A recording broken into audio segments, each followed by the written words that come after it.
Okay, so now turning our attention to the very origin of the universe, many atheists and philosophers propose a pure blind idea of Big Bang or Sure.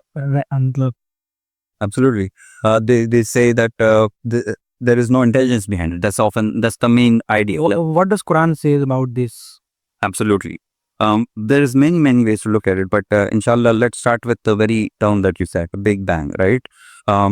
So before, inshallah, for the benefit of everyone, I'll first explain what the Big Bang in short is, right?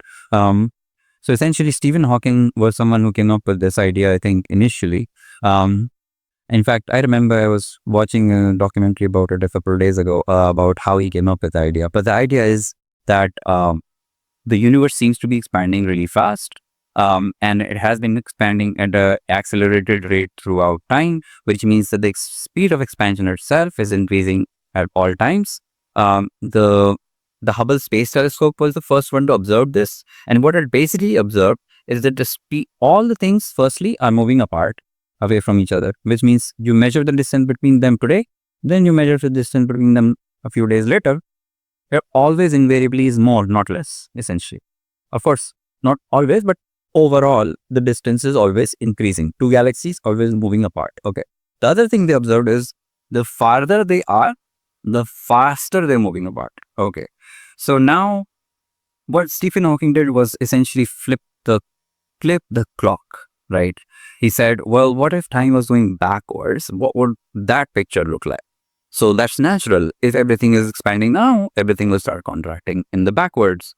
And if you take that to its logical conclusion, you reach a point where everything in the universe was eventually in one place. And then from there, it expanded, and that's what we call the Big Bang. Some things that people often don't realize about this is that there was a lot of temperature, very high pressures, extremely unstable environment at that time. And so a lot of people named this Big Bang. Part of the reason was also that it's a bang, as in it's an uncontrolled explosion. That's the idea that comes into the mind, right? When you hear Big Bang. Big, obviously, because it covers the whole universe. But let's see how the Quran describes this, right?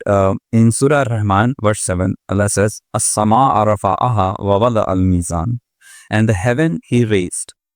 Now, this first part, the heaven he raised, as-sama arafa'aha, that's obvious. That goes exactly in line with the Big Bang. Everything we see is expanding, the heaven is raising.